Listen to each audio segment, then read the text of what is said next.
Okay, everyone. Well, the hunt is over. Now the work begins. Here we are 1 week after our last hunt of last weekend.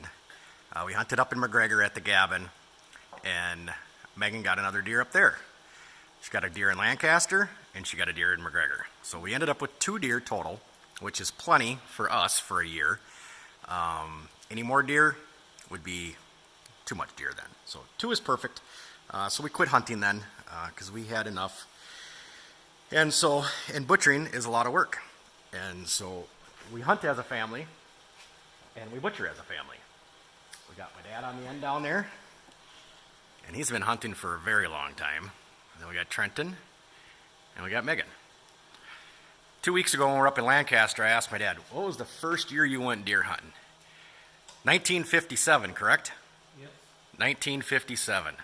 That is a long time ago. He said he was 17 years old. He went bow hunting with his dad. And yeah, that's hunting quite a few years. And we actually started butchering our own deer back in the 80s. One was to save money, and 2 is it seems like you get a lot more meat when you butcher it yourself. And, you know, the butcher shops do a great job, but they do it really quick because they have hundreds of deer they got to do in the matter of a couple weeks. And so they can just give you kind of the prime cuts, and they'll give you some of the trimmings, but it always seems like your box is a lot smaller when you go to pick it up than what you expect. So we've always done our own butchering. And my dad shows up this morning. He says, yeah, I was watching a video this morning on how to butcher deer in 20 minutes. And we are 2 hours into it so far, and we have several hours yet to go. So I don't think 20 minutes is going to be realistic for us. And it typically takes us 6 hours from start to finish, and that's about what I'm sure it's going to take us again today. And I did watch a couple videos too, and I actually watched the Bearded Butchers. And if you ever want to watch guys butchering deer, and they actually sell their own line of seasoning, watch Bearded Butchers, because they actually gave me a couple hints on how to get the bones out of the meat that worked out really well. And so I used their techniques today to get the bones out of the quarters and stuff. And my job has kind of been right here.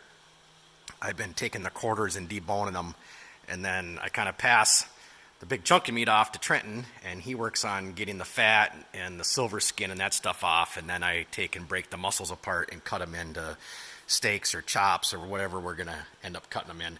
My dad's basically been working on the front quarters. We usually just take all the front quarter meat and turn that into for our summer sausage, and we make venison bacon too, which is phenomenal. Everybody loves it. It seems like I never make enough of it. I could make 30 pounds of it and it still wouldn't be enough of it. So we really love the venison bacon. And Megan's been down here. She's been doing cleanup work too on the muscle meat that we're not going to be using for steaks and stuff. So she's very picky about getting all the fat out. I mean, look at her. She gets all the little pieces of skin off and the fat and everything. She does a really good job. So as a team, we get it done, but it does take us a while. And here's a nice big, look at this back strap right here. That is the prime part of the deer. I cut them, when I take a back strap after I clean it, I'll cut them into like a 6-inch, about the length of the blade on my fillet knife is I'll cut them at. And sometimes if they're a little thicker on the one end, I'll cut it just a little bit shorter, but that's how I like to cut them.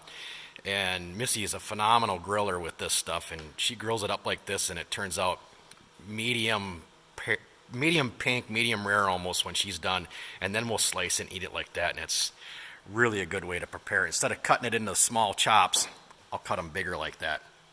So I tried a new technique of skinning this morning. We got the carcasses hanging over here.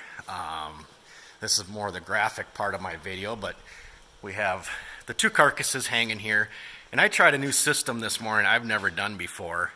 And an old timer up north, up where we deer hunt up there, up by Canada, told me on how to skin them from the head down. I've never skun them from the head down. He says it's the only way to do it. He says the hides come off a lot easier from the head down. And so what you do is you cut all the way around the neck, pull the hide down a little ways, you put a golf ball inside the hide. In fact, I think I still have the golf ball maybe in the one hide here. Let me see if I can find it here. Yep, here we go.